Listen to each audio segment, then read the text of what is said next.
नमस्कार। सत्ता के गलियारे में देश के चौक चौराहों पर, गांव मोहल्लों में इस वक्त सिर्फ एक ही चर्चा है, यूनिफॉर्म सिविल कोड, समान नागरिक संहिता, यानी पूरे देश में सबके लिए एक जैसा कानून। बहुत से लोग इसका समर्थन कर रहे हैं, बहुत से लोग इसका विरोध कर रहे हैं, तो बहुत से लोग कंफ्यूज भी हैं। लेकिन आज आपका सारा कंफ्यूजन दूर होने वाला है। आज टीवी9 भारतवर्ष के इस हाईटेक स्टूडियो में कोई चीखने चिल्लाने वाली, कोई शोर मचाने वाली बहस नहीं होगी, बल्कि आज आप यूनिफॉर्म सिविल कोड पर अब तक का सबसे बड़ा शो देखने वाले हैं। क्योंकि इस संवेदनशील मुद्दे पर हम कोई विवाद खड़ा नहीं करना चाहते, बल्कि उसका हल निकालना चाहते हैं। और हल तभी निकलेगा जब हर पक्ष की आवाज सामने आएगी। इसलिए आज हमारे सर्वधर्म सम्मेलन में हिंदू, मुस्लिम, सिख, ईसाई, जैन, यहां तक कि आदिवासी समुदाय के प्रतिनिधि भी एक साथ मौजूद हैं। यूसीसी में अच्छा क्या है, समस्या क्या है, सुझाव क्या है, ये सब कुछ आज देश के सामने होगा। हर पक्ष के सवालों का जवाब देने के लिए हमारे पास होंगे कानून के दो जानकार। तो एक बार जोरदार तरीके से तालियों के साथ स्वागत कीजिए और मैं आपको मिलवा देता हूं उन मेहमानों से जो मेहमान हमारे साथ मौजूद रहेंगे इस चर्चा में। मेरे साथ मौजूद रहेंगे सबसे पहले मुमताज़ आलम रिजवी साहब, मुस्लिम स्कॉलर हैं। उनसे पक्ष जानेंगे कि वो इस पूरे मामले पर क्या कहना चाहते हैं। इसके अलावा मेरे साथ में पूज्य अरुण योगी जी महाराज हैं, जैन धर्म गुरु से हैं। मेरे साथ में महंत नारायण गिरी जी हैं, जूना अखाड़ा से हैं। मेरे साथ में परमजीत सिंह सन्ना साहब हैं, फॉर्मर प्रेसिडेंट हैं DSGMC के।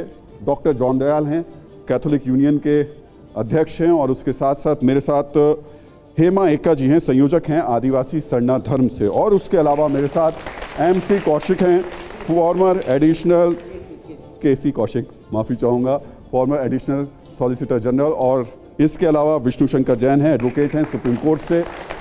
एक एक करके आप लोगों से हम लोग राय लेंगे, समझने की कोशिश करेंगे। मैंने जैसे पहले कहा कि किसी तरीके की कोई चीखने चिल्लाने की, शोर मचाने वाली, एक दूसरे को खींचतान करने वाली ये डिबेट नहीं है। पूरा देश ये समझना चाह रहा है इस वक्त कि आखिर अगर UCC आता है तो वाकई किसी धर्म पर इसका कोई प्रभाव पड़ेगा, और अगर किसी को लग रहा है प्रभाव पड़ेगा तो क्या प्रभाव पड़ेगा। मुमताज़ आलम रिजवी साहब, सबसे पहले शुरुआत आप ही से। मैं विस्तार से चर्चा में आऊँगा, लेकिन शुरुआत एक एक लाइन से करेंगे। क्या लग रहा है आपको इसको लेकर? नहीं, देखिए, मुझे लग रहा है कि अभी तो पहले क्या कॉन्सेप्ट है, क्योंकि इससे पहले जो हमारा 21वां लॉ कमीशन था उसने 3 साल तक जद्दोजहद की, लेकिन कोई नतीजा नहीं निकला और आखिर में लॉ कमीशन ने कहा कि ये मुमकिन नहीं है। तो अभी ये जो 22वां लॉ कमीशन आया, इसने मशवरे मांगे हैं। तो all India Muslim personal law board अभी ड्राफ्ट तैयार कर रहा है। जहाँ तक मसले का है तो जाहिर है कि 3-4 चीज़ें हैं जो शरई हैं, जो आइली हमारे मसाइल हैं। मसलन निकाह का एक मसला है। मैं इस पर पूरे विस्तार के साथ आऊँगा, लेकिन अभी जो सुनने में मिल रहा है आपको UCC को लेकर के, उसे सुनकर आपका जवाब UCC के पक्ष में हाँ में है या फिर ना में? नहीं, अभी जब कोई तस्वीर सामने नहीं है कि क्या ड्राफ्ट बनेगा, क्या उसमें सहूलतें दी जाएंगी, क्या नहीं दी जाएंगी, जब तक कोई चीज़ सामने ना हो उसमें हाँ और ना मेरे ख्याल से नहीं कहा जा सकता। अभी पहले एक ड्राफ्ट आ जाएगा, तमाम मशवरे दिए जाएंगे, उसके बाद फिर उसमें देखा जाएगा कि हमारे लिए हाँ कहने की गुंजाइश है या ना कहने की। पूज्य श्री अरुण योगी जी, मैं पहला हाँ और ना में ही आप लोगों से जवाब लूँगा, उसके बाद फिर इस चर्चा को आगे बढ़ाएंगे। क्या जो अभी तक आपको सुनने में मिल रहा है उसे लेकर के क्या आप इससे सहमत हैं, हाँ या ना?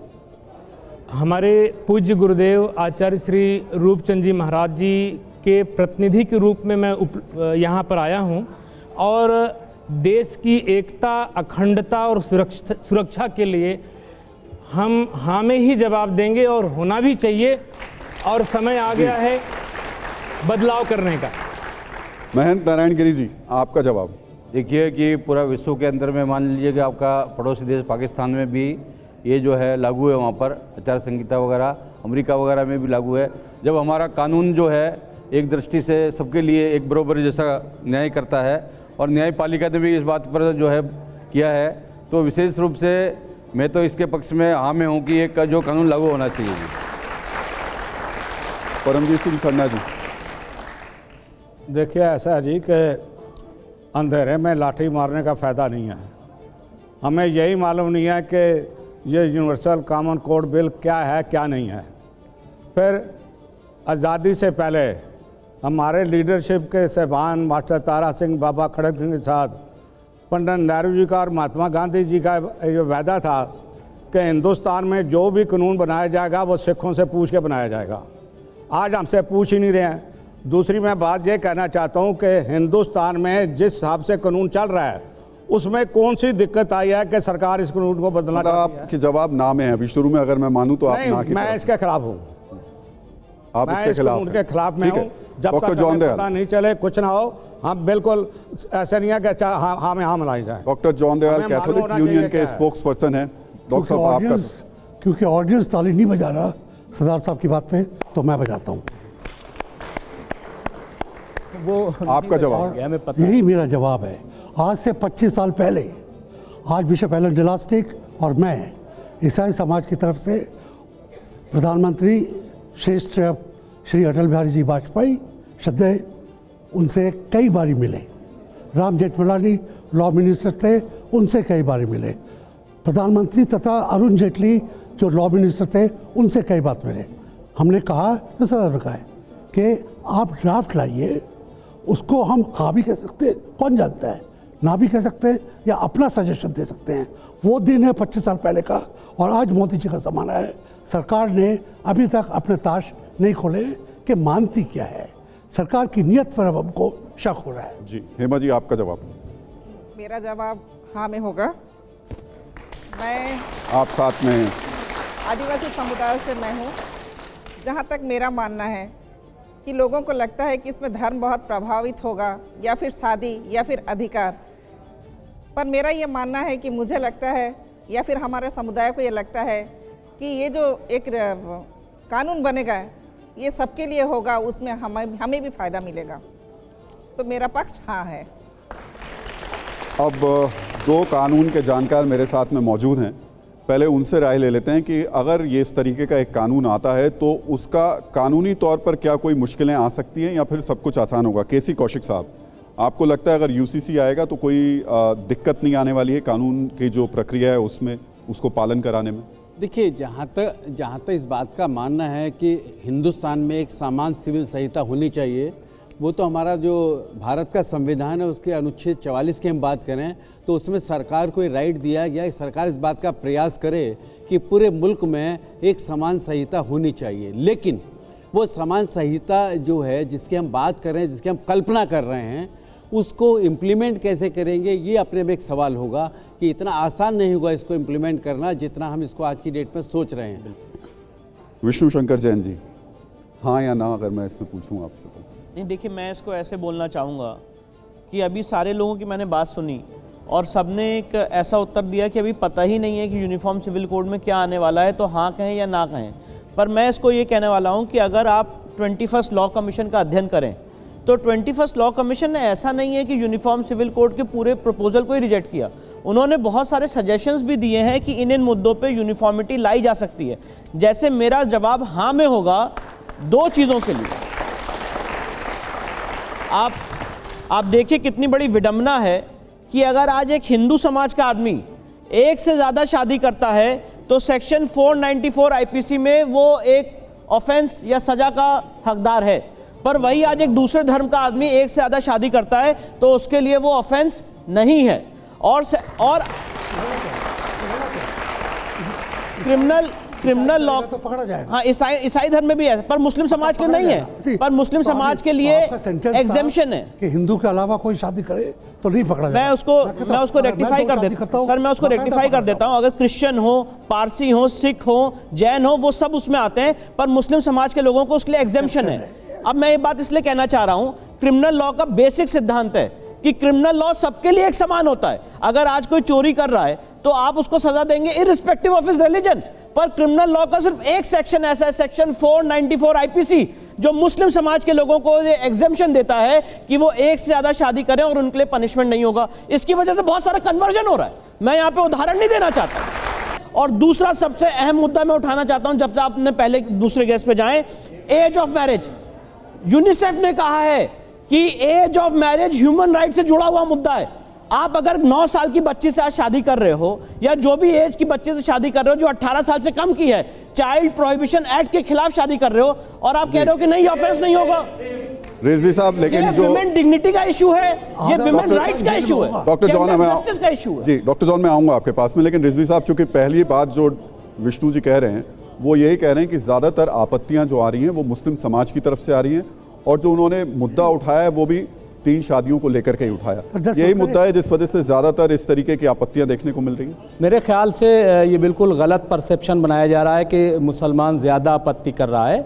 मुस्लिम पर्सनल लॉ बोर्ड जो एक अम्ब्रेला ऑर्गेनाइजेशन है, उसमें सारी तंजीमें हैं, वो बार बार ये कह रहा है कि हम ड्राफ्ट तैयार करेंगे और हम जो कमीशन के चेयरमैन हैं उनसे मुलाकात करेंगे। इससे पहले भी हमने मुलाकात की थी, हम जा करके उनको बताएंगे, क्योंकि उन्होंने मशवरा मांगा है तो हम मशवरा देंगे। डॉक्टर जॉन, मेरा सवाल आपसे सिर्फ ये है कि नहीं बताया, मैं एक चीज़ आपसे पूछना चाह रहा हूँ कि रिजवी साहब कह रहे हैं कि उनको आपत्ति है इस बात को लेकर के, जो एक शादी की बात है उसको लेकर के। 4 शादी और एक शादी में जो सबसे बड़ी दिक्कत होती है वो महिलाओं को लेकर के होती है, महिलाओं के साथ जो अत्याचार होते हैं उसको लेकर के होती है। महिलाओं को 4 शादी की छूट नहीं होती है, लेकिन पुरुष को 4 शादियों की छूट होती है। आपको लगता है आप इस तरीके की व्यवस्था, इस तरीके की परंपरा का समर्थन करते हैं? नहीं, देखिए, मैं अपने आप को हालांकि मुस्लिम कानून भी कुछ हद तक जानता हूँ, मगर मैं यहाँ पे इस्लामिक समाज का स्पोक्समैन बन के नहीं आया हूँ। उसका बड़े पुरजोर वो जवाब देंगे। उनकी शर्तें, किन शर्तों में आप एक से ज़्यादा वही मैं कह रहा हूँ, और वही शर्तें गोवा में पोर्चुगीज़ कोड में हिंदू को दी गई हैं कि अगर फला चीज़ें हैं तो आप दूसरी बीवी भी रख सकते हैं। मुसलमान और ईसाई और सरदार नहीं रख सकते। महिला का अधिकार सबसे अहम होना चाहिए। मैं एक बेटी का बाप हूँ और एक पुत्र का बाप हूँ। मैं चाहता हूँ बेटियाँ और बेटों के बीच में कोई भेदभाव ना हो, बीचों बीच जो है। तो आप चाहते हैं एक ही शादी हो, फिर ये होना चाहिए, दोनों को बराबरी का हक मिलना चाहिए। शादी के ऊपर मत जाओ जी। देखिए, आप बार शादी के, इसका मतलब ये जो कानून आ रहे हैं शादी रोकने के लिए साहब, महिलाओं के साथ अगर अत्याचार होंगे तो हम लोग ना आए बीच में। महिला को छोड़ के चले गए, महिला की पिटाई कर रहे हैं, महिला के ऊपर शादी के अंदर जितने अत्याचार होते हैं 5 महीने से महिला पहलवान है, आप जानते हैं नहीं। आप मैरिटल रेप को कानून मानिए, मैं दस्तखत करने को तैयार हूँ। जवाब देना चाहता हूँ। देखिए, मैं ये बताना चाहता हूँ कि हिंदू धर्म में कुछ कुरीतियाँ थी जो ओवरऑल पीरियड ऑफ टाइम खत्म हुई। इस डिबेट्स जो आज जो यहाँ पे हो रही, इस डिबेट से हम गुजरे हैं। हिंदू विडो रीमैरिज एक्ट हम लेके आए, क्या कहते हैं, सती प्रोहिबिशन एक्ट हम लेके आए, पर्दा सिस्टम, जौहर सिस्टम, ये सब खत्म किया गया। बलि प्रथा हिमाचल, एक मिनट सर, मेरी बात तो सुन तो लेंदी, मैंने आपके बीच में इंटरप्ट नहीं किया। बलि प्रथा जो हिमाचल में हो रही थी उसको हमने खत्म किया। तो सवाल यह है कि हिंदू धर्म ने हमेशा ये समझा है कि संविधान सर्वोपरि है। संविधान में जो आर्टिकल 25 धर्म का अधिकार देता है उसमें लिखा हुआ है subject to public order, health and morality, इसके अधीन रहेंगे सारे धर्म। तो जहां जहां रिस्ट्रिक्शंस आई, चाइल्ड मैरिज पे रिस्ट्रिक्शन आई, हमने चाइल्ड मैरिज एक्ट को माना। पर आज मैं आपके सामने एक उदाहरण देना चाहता हूं। केरला हाईकोर्ट का जजमेंट है और उस जजमेंट का नाम है Khalidur Rahman versus state of Kerala. एक बच्ची के साथ रेप किया गया, बलात्कार किया गया, और उसके बाद कहा गया कि मैंने इससे शादी कर ली है, इसलिए मैं पॉस्को के दायरे में नहीं आता हूं। पॉस्को एक्ट जो सबसे सीरियस ऑफेंस है, पॉस्को एक्ट 2013 सबसे सीरियस ऑफेंस है, आप कहते हो वो हमारे पे लागू नहीं होता है क्योंकि हम तो उससे कम एज में शादी कर सकते हैं। तो यहां पे केरला हाईकोर्ट ने कहा कि नहीं, पॉस्को एक्ट मुस्लिम समाज के ऊपर लागू होता है और शरिया एक्ट प्रिवेल नहीं करेगा, पॉस्को एक्ट प्रिवेल करेगा। तो सवाल ये है, इशू ये है, यहां पे सबसे इंपॉर्टेंट इशू ये है कि नंबर ऑफ मैरिजेस और एज ऑफ मैरिज, इसमें यूनिफॉर्मिटी आना बहुत जरूरी है। मैंने सुप्रीम कोर्ट में पीआईएल फाइल की जिसमें 5 जजेस बेंच ऑफ सुप्रीम कोर्ट ने नोटिस जारी किया है सेक्शन 494 की कॉन्स्टिट्यूशनल वैलिडिटी को चैलेंज करते हुए। रिजवी साहब, जो बातें कही गई हैं जैन साहब की तरफ से, आपत्तियां कही हैं, मुझे लगता है एक बार आप मेरे साथ आइए और ज़रा मैं आपको कुछ चीज़ें दिखा देता हूं कि क्या क्या चीज़ें हैं जिसको लेकर के सवाल खड़े हो रहे हैं, और फिर उसके बाद में आपसे उन पर जवाब भी ले लेंगे।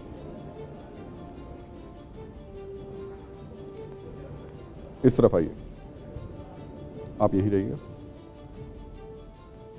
तो मुस्लिम समुदाय की जो आपत्तियां हैं उसमें यूसीसी में संभावना है बहुविवाह पर रोक, और परंपरा यह है कि इस्लाम में बहुविवाह की इजाजत है। ठीक है, ये इससे आप इत्तेफाक रखते हैं। दूसरा, बच्चा गोद लेने के लिए समान नियम यूसीसी में होंगे, जबकि परंपरा है बच्चा गोद लेने का रिवाज नहीं है। सहमत हैं आप इससे? ये है। तीसरा, बेटे बेटी को बराबर का हक विरासत बेटे के पास रहेगी। मुस्लिम समुदाय में ये अभी तक की परंपरा है। सहमत हैं आप इस बात को लेकर के? जी जी वो जी जी आगे देखते हैं। नहीं पता चल जाएगा आपको। यूसीसी में ताली बजाने की बात नहीं। एक ही परिवार में शादी नहीं, परंपरा है करीबी रिश्तेदारों में शादी मंजूर। सही लिखा है ये? बिल्कुल बिल्कुल सही है। अगर दोनों को बराबर का अधिकार मिल जाएगा तो कोई दिक्कत परेशानी है? नहीं देखिए, ऐसा है कि मैंने कहा ना कि अभी इस पे गौर किया जा रहा है, इस पे ड्राफ्ट तैयार हो रहा है। तमाम जो ऑर्गेनाइजेशन हैं उस पे बैठ करके बात कर रही हैं कि इसमें क्या हम रास्ता निकाल सकते हैं। पहले हेमा जी आप कुछ कहना चाह रही हैं, एक बार आप बता दीजिए। जी हाँ, यहाँ जैसा बार बार बात हो रहा है कि शौहर अगर अच्छा स्टैंडर्ड में है, शौहर अगर उसको परवरिश अच्छी तरह से कर सकता है, तो बेटियों का अधिकार के बारे जैसा बोल रहे हैं कि बेटियों का अधिकार वहाँ नहीं मिलना चाहिए। परंतु अगर शौहर गरीब है, लाचार है, मजबूर है, तो एक बेटी कहाँ जाएगी? तो मेरा ये मानना है बेटा और बेटी को बराबर का अधिकार मिलना ही चाहिए।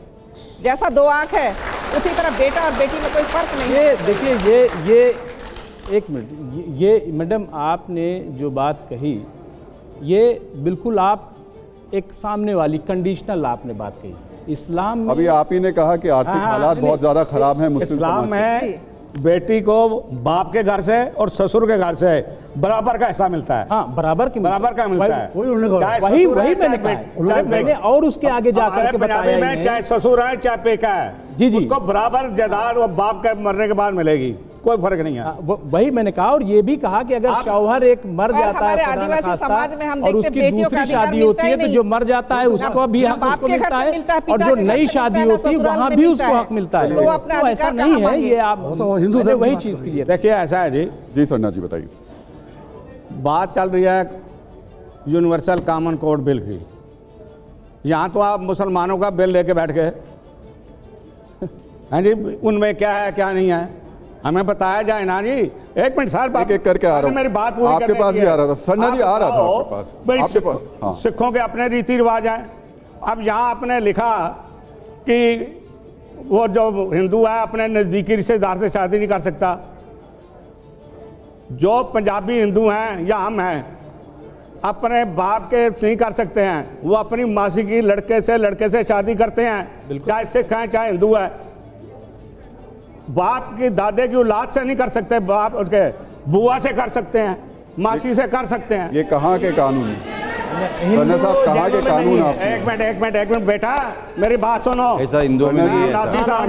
सरना जी बहुत सारी आप गलत नहीं है। सरना जी बैठिए पहले, एक फोन कर पहले बैठिए। जाति में भी नहीं करते, अलग जाति के अलग जाति के अंदर अलग जाति में कभी नहीं करते, जाति में भी नहीं करते। हिंदुओं में ऐसा नहीं है। अलग अलग जाति में जो बातें इन्होंने कही है, क्या हिंदू धर्म में ऐसी बातें हैं जो ये बता रहे हैं? नहीं अभी रुक जाइए सरना जी, आपने बोल दिया, अब आप सुन लीजिए, बाकी लोग सुनो, आप ना माने उसमें क्या है? नहीं समाज कह रहा है हमारे खून के रिश्ते में नहीं होता, सही नहीं होता। और जो है एक जाति दूसरी जाति में नहीं होती। महाराज जी आपका जवाब जानना चाहते हैं जो इन्होंने कहा। हाँ देखिए, आपका है कि सबका कानून एक, विशेष रूप से यहाँ पर जो है आपने बहस का सिविल कोड की बात कर रहे हैं आप, और कह रहे हैं कि सबके लिए कानून एक होना चाहिए। भारत के संविधान में सब लोग इसको एग्री कर रहे हैं, कहीं न कहीं घुमा फिरा के सब लोग इसके लिए हाँ कह रहे हैं, मतलब ऊपर से मन से मना कर रहे हैं। जो जहाँ पर जो है जब कोई पॉइंट बोलते हैं तो ये लोग सभी इस बात पर सहमत है कि एक कानून होना चाहिए।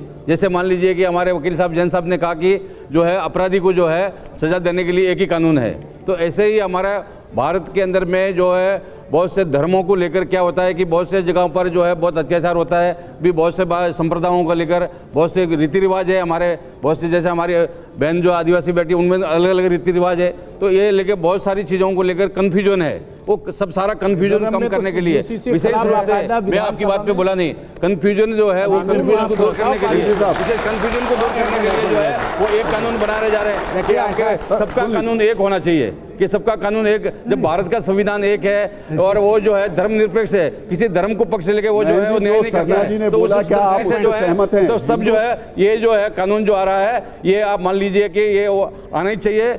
जिसके अंदर मैं सिर्फ आपसे ये पूछना चाहता हूँ, जो सरना एक मिनट साहब ने बोला अभी हिंदू धर्म को लेकर, हमारे में तो जो कही बातें क्या आप उससे एक सहमत गोत्र से हैं? दूसरे गोत्र में जो है शादी की जाती है, गोत्रों में शादी की जाती है, एक वो तो सवाल नहीं है। क्योंकि चाचा मौसी ये तो है, कोई सवाल ही नहीं है, वहाँ शादी होने का कोई सवाल ही नहीं है। हमारे अंदर तो क्या है, गोत्रों के अंदर होता है कि भाई इसका गोत्र कौन सा है, ये कौन सा ऋषि है, क्या है, उस परंपराओं का बहुत ज्यादा जो है एक दूसरे खून को मिलाते नहीं है। ऐसे ब्याह ना करो, आप ऐसे ना करो, हम किसी आप धर्म के ना दखल- पकड़ो। ये नहीं माना जाएगा। ये नहीं चलने वाले। सरना साहब हमारा अपने यूसीसी पर हम लोग बहस कर रहे हैं। यूसीसी का मतलब जो है, मैं एक बार थोड़ा समझा देता अपनी हूँ। परंपराओं को लेकर अपनी बात कर रहे हैं यूसीसी पे जो बहस हो हम रही कोई है, किसी धर्म के दखलंदाजी नहीं कर रहे हैं। आपकी पूजा हम कह रहे हैं पद्धति कि पर कोई फर्क कानून नहीं जब आ रहा पड़ेगा। है सबके लिए आप जो धार्मिक परंपराएं निभाते हैं उस पर कोई फर्क नहीं पड़ेगा। जो व्यक्ति जिस धर्म को अपनाना चाहता है उस पर कोई फर्क नहीं पड़ेगा। सर आप मेरे को आप समझ रहे हैं ना, ये बातें पर होंगी जिसमें लीगल एस्पेक्ट्स आते हैं। कौशिक साहब, क्या आपको लग रहा है कि ये यही रहेगा या इससे आगे जाएगा? एक कानून किसी की भी यही हम कह रहे हैं कि पहले लाने तो दीजिए, किसी की महत्व नहीं एक बार करेंगे। कौशिक साहब, हम अगर रेजर थे मेजॉरिटी हैं तो ये नहीं कि हमारे ऊपर बाकी धर्मों के कानून लागू हो जाएं, ये नहीं होगा जी। किसी धर्म का कोई कानून लागू नहीं करना है। वो तो बोले कि भारत का संविधान जो है एक रूप होना चाहिए और सबके लिए बरोबर न्याय होना चाहिए। बहन जी, एक बात सुन लेते हैं। एक होना चाहिए सबके लिए। हम सदियों से जा रहे हैं, सदियों से। तो आपका कोई अधिकार छीन नहीं रहा है, आपको अधिकार को सुरक्षित करना अच्छा, है। अब आप लोग इधर भी तो सुन लीजिए, फिर हमारी विमर्श का कोई फायदा नहीं होगा। सती प्रथा की बात की। सरना साहब, सती प्रथा आज से सरना 500 साहब, साल पहले हमारे दूसरे गुरु अंगद साहब ने मना की भी ये बिल्कुल नहीं इस होगा। डिबेट को शुरू करने से पहले मैंने बोला था कि ये चीखने चिल्लाने वाली डिबेट जने बोले नहीं, बहस वाली डिबेट नहीं। प्लीज, हम लोग सुन रहे हैं, बात कर रहे हैं आराम से। आप करो। सर, मैं आऊंगा आपके पास। लड़ाई नहीं हो, कौशिक जी। प्रेम से, सौहार्द से हो। देखिए, जैसा डिफरेंट धर्म के संप्रदाय के मानने वाले अपने अपने विचार रख रहे हैं, उससे मेरे को ये भनक मिल रही है, ये आभास हो रहा है कि ये इशू यहाँ तक नहीं रुकेगा। यूसीसी जब बनेगा तो इसको इम्प्लीमेंट करने में बहुत सारी कठिनाई हमको आएंगी, उसको हमको मद्देनज़र रखना होगा। हम लोग अपनी धार्मिक मान्यताओं और परंपराओं को और जो हमारे अधिकार हैं उनको जोड़ दे रहे हैं। बिल्कुल ठीक कह रहे हैं। आपकी धार्मिक मान्यताएं, आपकी पूजा पद्धति, उसमें आप ही कहीं सुधारें। कोई इंटरफेरेंस नहीं होगा इस ही कानून से।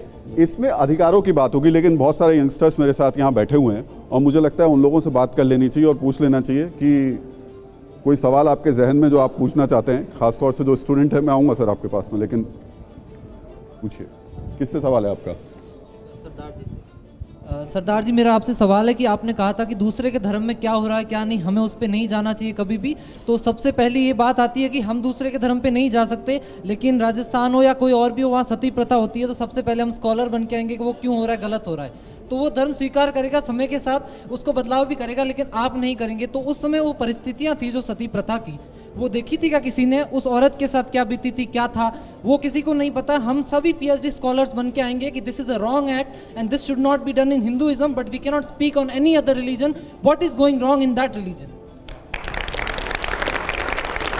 जी, ये इतना आसान लग रहा है आपको? जिस तरीके से अभी तो कुछ ड्राफ्ट सामने नहीं है, सिर्फ कुछ एक पहलू सामने आ रहे हैं, आसान होगा इसको लागू कर पाना? देखिए, मैं ऐसा बताना चाहता हूँ और इसका उदाहरण देना चाहता हूँ। राजस्थान में आप कहीं भी जाएंगे तो राजस्थान गवर्नमेंट ने एक एक्ट पास किया, जो 13वीं होती थी उसके बाद 13वीं भोज होता था, जिसमें बहुत बड़े पैमाने पे वो भोज किया जाता था और जिससे बहुत लोगों को बहुत ही फाइनेंशियल लॉसेज होते थे। राजस्थान गवर्नमेंट ने एक एक्ट ला के उस प्रथा को ख़त्म किया और पूरे समाज ने उसको माना।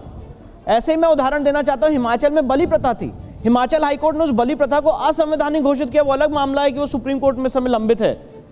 तो ऐसे बहुत सारे समाज में ऐसी दिक्कतें आती हैं जिससे समाज उभरता है, जिससे समाज एजुकेट होता है और उसको ख़त्म किया जाता है। तो ऐसा नहीं है, बहुत आसान है। मैं एक उसका जीता जाता उदाहरण देना चाहता हूँ। सेक्शन, मैंने जो PIL फाइल की है, सेक्शन 494 IPC में अगर 4 वर्ड्स हटा दिए जाएं जिसमें ये एग्जेम्पशन दिया गया है कि अगर आप अपने पर्सनल लॉ में वो अलाउड है तो आप मल्टीपल मैरिजेस कर सकते हैं, अगर वो एग्जेम्पशन हटा दिया जाए तो वो सब पे लागू हो जाएगा।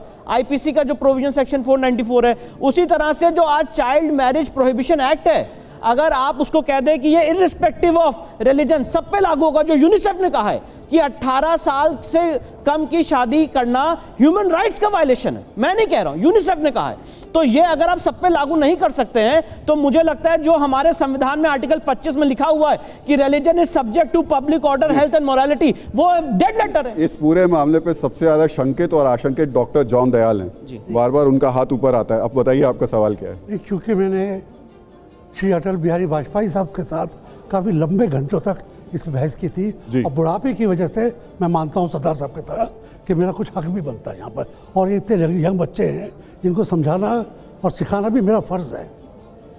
मैं कहना मांगता था सर 2 बातें। आपने ठीक कहा और आपने बहुत गहरी बात कही है। आज की कॉन्स्टिट्यूशन में, आज के कानून में कई चीज़ें हैं जो कॉन्ट्रडिक्टरी हैं। अगर आप कहते हैं कानून सबके लिए बराबर है, 341 पार्ट 3 कहता है हिंदू दलित और सरदार दलित को रिजर्वेशन मिलेगा पार्लियामेंट में, मगर मुसलमान दलित को नहीं मिलेगा।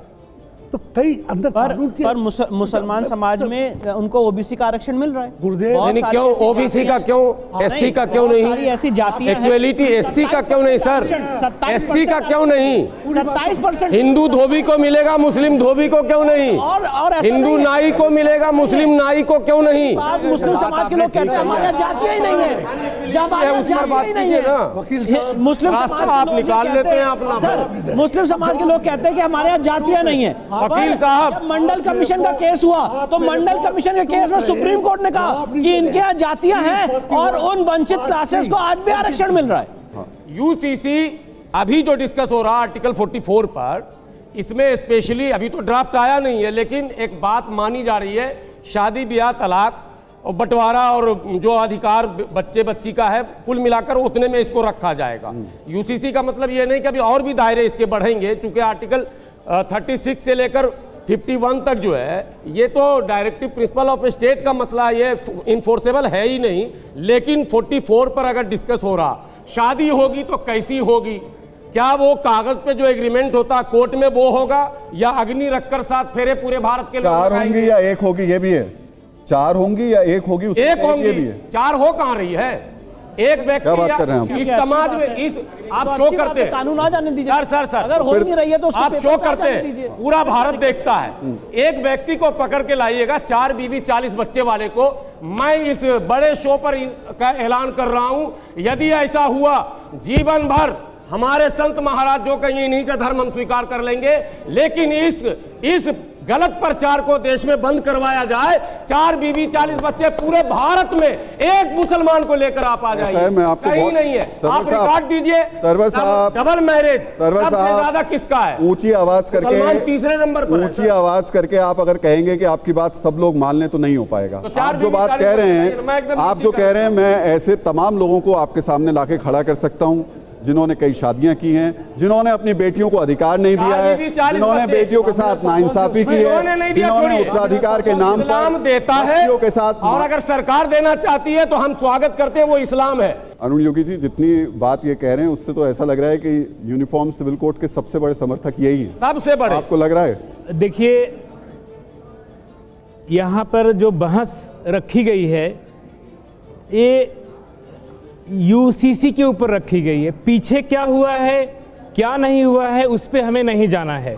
आज भारत देश विश्व के 5 टॉप अर्थव्यवस्था में आ गया है। समय बदलने की ज़रूरत है। नज़र को बदलिए, नज़ारे बदल जाएंगे। सोच को बदलिए, सितारे बदल जाएंगे। किश्तियाँ बदलने की ज़रूरत नहीं, धार को बदलिए, किनारे बदल जाएंगे। समय आ गया है बदलने का। विश्व हमें देख रहा है और हम यहाँ पुराने कानून के ऊपर लड़ाई कर रहे हैं। अभी ड्राफ्ट बना नहीं है, हमें उस पर चिंतन करना है, सोचना है। जब ड्राफ्ट आएगा तब ये सारी चीज़ें हमारे लिए ठीक हैं कि नहीं है, आपके लिए ठीक हैं कि नहीं है, आपके लिए ठीक है कि नहीं है, हमें तब इस पर बात करनी है। जब हमारे विरोध में होगा तभी तो हम बात करेंगे। अभी समय है कि ऐसा होना चाहिए, एक कानून होना चाहिए कि नहीं होना चाहिए। सरवर साहब, कुछ मौलाना हमारे यहाँ फिक्स है पोलराइज कराने के लिए। मुस्लिम पर्सनल लॉ बोर्ड क्या सरकार की तरफ से काम करता है? पृष्ठभूमि है। मुस्लिम पर्सनल लॉ बोर्ड क्या सरकार की तरफ से काम करता है? मुस्लिम पर्सनल लॉ को 10 साल पहले हम लोगों ने खारिज कर दिया, भारत के मुसलमानों ने। अब एक टीवी पर बड़ी बात है, 10 सेकंड। मुस्लिम पर्सनल लॉ ने, अब बड़ी बात बोलने जा रहा हूं, एक लेटर जारी किया था अभी 6-8 महीने पहले। कोई भी मुस्लिम स्कॉलर टीवी पर नहीं जाएंगे, सारे स्कॉलर आ रहे हैं। That's means Muslim personal law खत्म, खेल खत्म।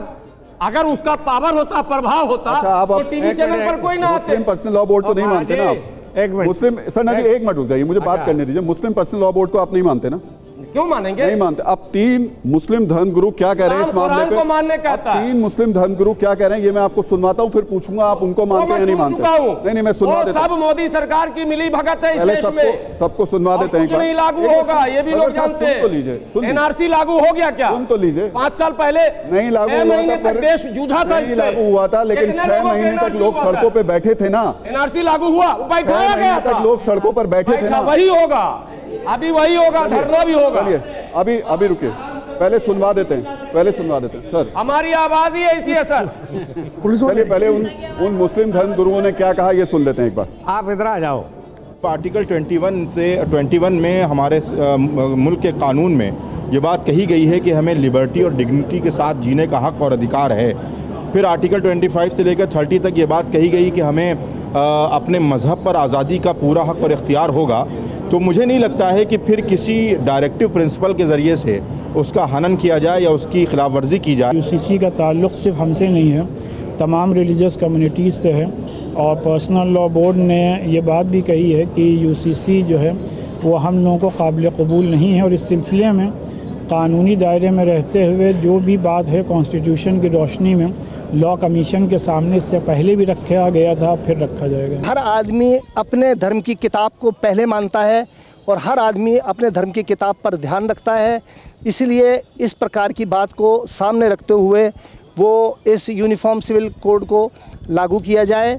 और हम इस बात का बहिष्कार करते हैं, इस बात के लिए डिनाई करते हैं कि अगर वो मुसलमानों के ख़िलाफ़ हुआ या मुसलमानों के लिए बहुत नुकसानदेह हुआ तो हम उस चीज़ को बिल्कुल कबूल नहीं करेंगे जो मुसलमानों के ख़िलाफ़ हुआ। तो सरवर साहब यही जो एक बड़ा तबका है वो कह रहा है कि धर्म की किताब को ऊपर रखेंगे, संविधान को नीचे रखेंगे। एक मिनट बड़ा तबका नहीं है सर, ये चुटकी भर लोग हैं। मैं बार बार कह रहा हूँ और बार बार हमारी आवाज़ पर एतराज़ उठाया जा रहा। मैं यहाँ तो कोई मशीन है नहीं कि मैं दबा दूँ कि हल्का हो जाए। ये तो प्रकृति ने जो दे रखा वही है। एक बात जान लें, शाहबानों का मामला तो बड़ा चर्चे में रहा ना, वकील साहब हैं। 125 का मुकदमा मुस्लिम महिला अगर कोर्ट लेकर जाती है, वकील साहब पूछना चाहता हूँ उसको कोर्ट क्या ऑर्डर करता है आज की तारीख में, ये बताइए। बिल्कुल मेंटेनेंस मिलता है उनको, मिलता है ना। तो कहाँ शाहबानों में जो हल्ला हुआ वो गलत हो गया ना, फर्जी हो गया ना भाई। अब मना आफ्टर डाइवर्स आफ्टर मेंटेनेंस था ना भाई, मेंटेनेंस आफ्टर डाइवर्स, यही तो इशू था ना, लेकिन वो तो रहा ही नहीं। आज भी कोर्ट जाने इस देश में मैं ज़मीनी हकीकत बात कर रहा हूँ आपसे, इस देश में कितने लोग हैं जो अदालत तक जा पाते हैं और कितने लोग केस लड़कर अपना ये मुआवजा ले पाते हैं, हम सब जानते हैं। पर कितने लोग आ पाते हैं। ये भ्रम है, लोगों के बीच में भ्रम फैलाया जा रहा है। प्रधानमंत्री भी ये बात बोल चुके हैं, किसी की भी धार्मिक पूजा पद्धति मान्यता में यूसीसी में कोई दखलंदाजी नहीं होगी। मैं सर ये बात आप जो बातें कह रहे हैं वो आपकी पूजा पद्धति है, वो आपकी परंपरा है, वो कहीं नहीं आएगी। यहाँ पर बच्चा गोद लेना होना चाहिए था ताकि हमें सारी सही बातें बोले, हम धर्म में ना जाए। मैं एक उदाहरण देना चाहता हूँ। पहली बात तो सिख कम्युनिटी हमारी सिरमौर है, ये आप देना सरकार को। मैं सर जवाब, ये हमारी कंसर्न है, मैं सर ये हमारा कंसर्न है। आप ये मत को, एक बात सुन लो, जितना सिख वफादार है हिंदुस्तान का उतना कोई भी नहीं है, मैं सब में कह रहा हूँ। बिल्कुल बिल्कुल, इसमें कोई दो राय नहीं और कोई इनकार कर नहीं सकता सर साहब। देखिए मैं ये कहना चाहता हूँ, मन में जो आपत्तियां हैं, जो भ्रम है, एक बार वो जरूर। पहली बात मैं ये कहना चाहता हूँ कि सिख कम्युनिटी हम लोगों, एक मिनट सर एक मिनट प्लीज, जो हम लोग डिबेट कर रहे हैं उस तक रहिए। मैं ये बताना चाहता हूँ, सिख कम्युनिटी हिंदुओं के लिए हमारी सिरमौर है, हमारी सुप्रीम कम्युनिटी है। हम सिख कम्युनिटी का बहुत रिस्पेक्ट करते हैं, उनका आदर करते हैं। और मैं ये भी बताना चाहता हूँ, राम मंदिर के केस में गुरु नानक देव को कोर्ट किया गया था कि गुरु नानक देव ने राम मंदिर के दर्शन किए थे, सरयू का स्नान किया था। तो मैं जो आज सरदार साहब कह रहे हैं, मैं उनकी बात को कहना चाहता हूँ, इनकी जितनी बातें हैं सब सर माथे हैं, इस पे कोई इंटरफेरेंस ही नहीं है। एक हमारा अभी रुक जाइए, आ रहा हूँ आपके पास, आ रहा हूँ। सुप्रीम कोर्ट का वायलेशन करने दीजिए। राम मंदिर जब था ही नहीं वहां पर, तो गुरु नानक देव कैसे चले गए? गुरु नानक देव, ये सुप्रीम कोर्ट ने कहा है। 1510 का गुरु साखी बता रहा हूं, जहां पे गुरु नानक देव ने राम मंदिर के दर्शन किए और सरयू का स्नान किया। हमने कोर्ट किया था अयोध्या के आदेश में सुप्रीम कोर्ट ने कहा कि मंदिर था ही नहीं। आ गए ना आप राम मंदिर पे, मैं भी आऊंगा। मैं सिर्फ ये बात कह रहा हूं कि हम यहाँ पे जितनी सरदार साहब ने बात कही है, इनकी सारी बातें सिर माथे पे, ये सारी चीजें रहेंगी। कोई ये नहीं कह रहा है कि सिख कम्युनिटी का व्यक्ति टर्बन नहीं पहनेगा या कृपान नहीं रखेगा। जो चीज़ें आपको फॉलो करनी है फॉलो करिए। सुप्रीम कोर्ट में अभी मेरे एक सिख भाई कुछ दिन पहले आए थे कृपान लेके, और सुप्रीम कोर्ट ने अलाउ किया कि आप आ सकते हैं अपने धर्म को फॉलो करते हुए। तो ऐसा नहीं है यहाँ पे किसी भी इंटरनल रिलीजियस इश्यूज पे इंटरफेरेंस हो रहा है। मैं ये बात क्लैरिफाई करना चाहता हूँ। सरना साहब, अब तो कोई कंफ्यूजन नहीं है आपको?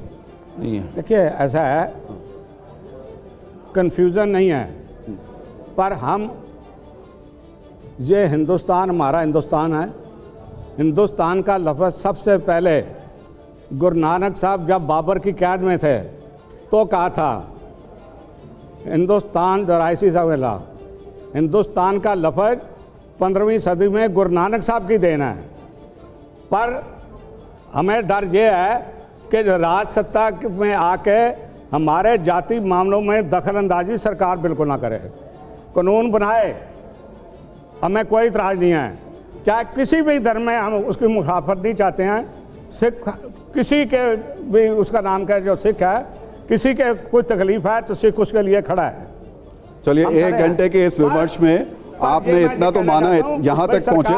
देखिए, लेकिन जॉन साहब ऐसा कानून ना बनाए बिल्कुल जिससे माइनॉरिटीज को डर हो। ठीक है, तो वो तो आपका संशय दूर हुआ ना। जॉन साहब आप बताइए। सर, एक समुदाय यहाँ पर नहीं है, उनकी तरफ से मैं बोलना मांगता हूँ, क्योंकि ये मेरा धर्म है कि जो ना हो उसकी तरफ से भी बोलो। LGBTQ, जी बोलिए। LGBTQ का क्या दर्जा रहेगा यूनिफॉर्म सिविल कोड में? शादी के मामले में, ब्याह के मामले में, तलाक के मामले में, एडॉप्शन के मामले में, रिचुअल्स के मामले में और जायदाद के मामले में। बिल्कुल कौशिक जी, अगर ये इशू है तो निश्चित तौर पर गंभीर भी है और इसका एड्रेस होना भी बनता है। देखिए, LGBT का जो इशू है वो अपने में एक अहम इशू है। इस पर ऑलरेडी सुप्रीम कोर्ट में एक डिस्कशन चल रहा है, एक मैटर पेंडिंग है। उस मैटर में फाइनली सुप्रीम कोर्ट की जो पीठ है वो क्या निर्णय देती है उसको मद्देनजर रखते ऐसा मेरा मानना है। लॉ कमीशन उसको कंसिडर करेगी, और लॉ कमीशन नहीं कंसिडर करेगी तो अपने में एक विवाद का मुद्दा रहेगा, ऐसा मेरा मानना है। दूसरी बात ये है कि जो उन्होंने बताई थी कि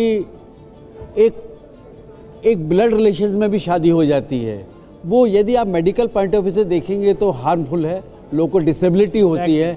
आप ये देखेंगे कि जो यदि आपका जो बेसिकली हम ये कहते हैं कि जो हम क्या चेक करते हैं, हम चेक करते हैं उनका हॉरोस्कोप चेक करते हैं, हम बाकी चीज़ें चेक करते हैं, लेकिन ब्लड ग्रुप कभी नहीं चेक करते।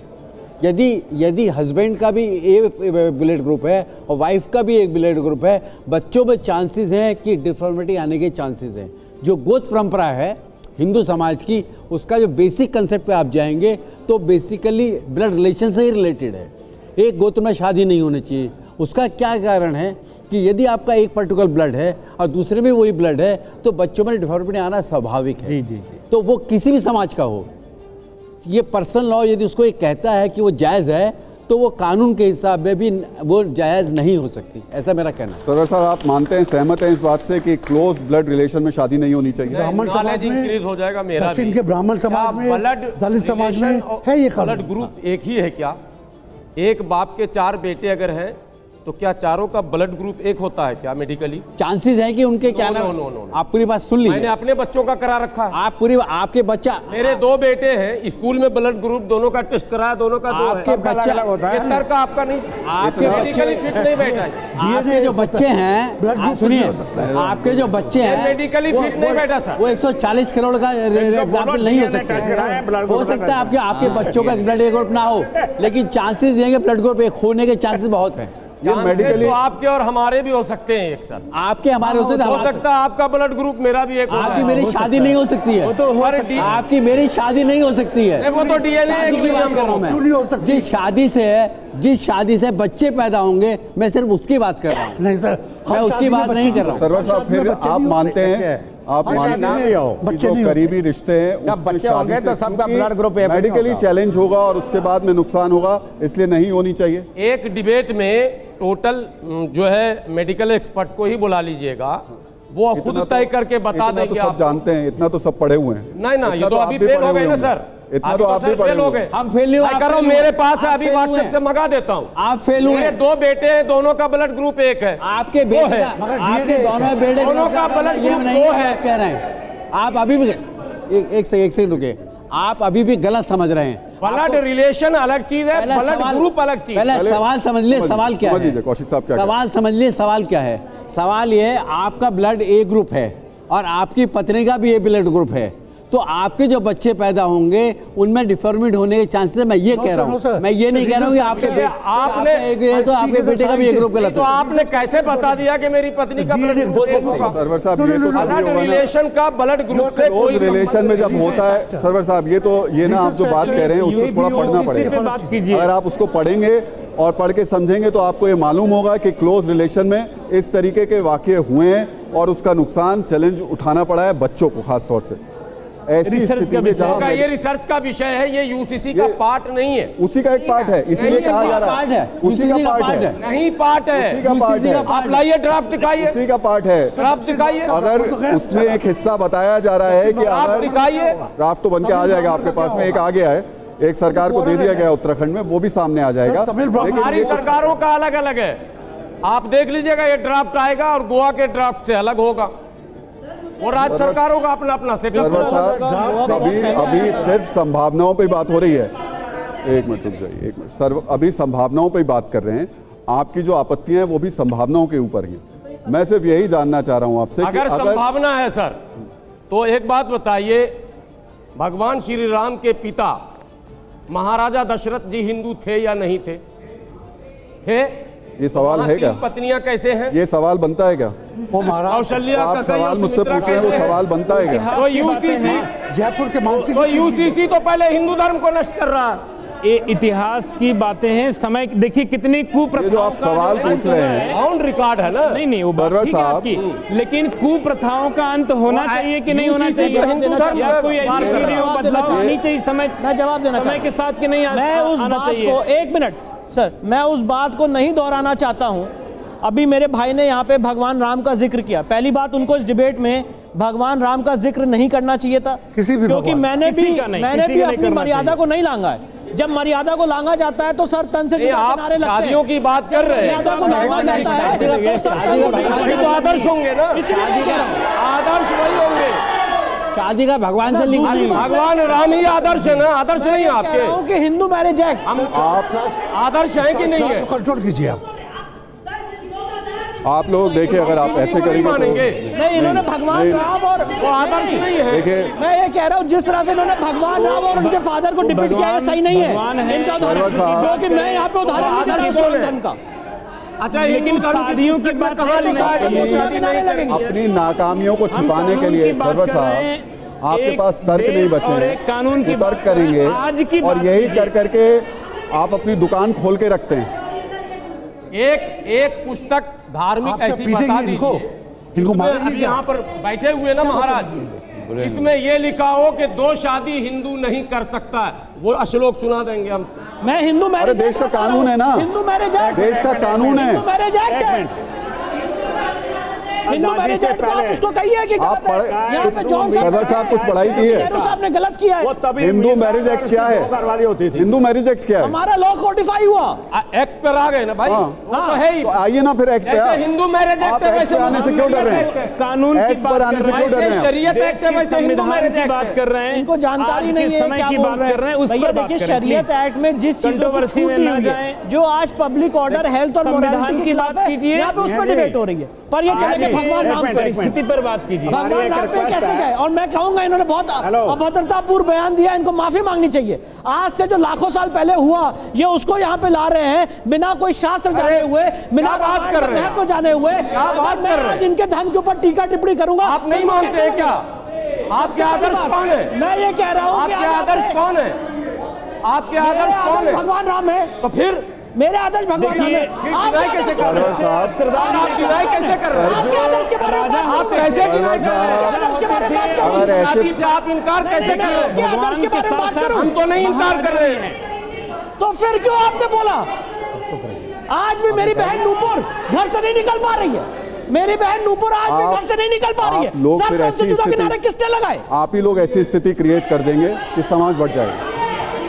एक बार डॉक्टर जॉन क्या कह रहे हैं? भगवान के ऊपर नहीं जाइए, बोलिए डॉक्टर जॉन। आपने ब्लड रिलेशन का जिक्र किया, चलिए अब आप रुक जाइए डॉक्टर जॉन। 3 बहुत छोट। सुन जाओ बेटा, बेटा बैठ जाओ, बेटा बैठ जाओ, एक मिनट बैठिए, एक मिनट बैठ बैठ जाओ बेटा, डॉक्टर जॉन बताइए। बेटा बैठ जाओ, बैठिए ना, बैठिए बैठिए बैठिए ना, बैठ जाइए बैठिए। सुनिए सर, आराम से इसका जवाब शोर देना ना चाहते मचाएं, हैं। प्लीज। मुद्दा से बाहर बात ना करें। सुनिए क्या है यूसीसी बताइए ना।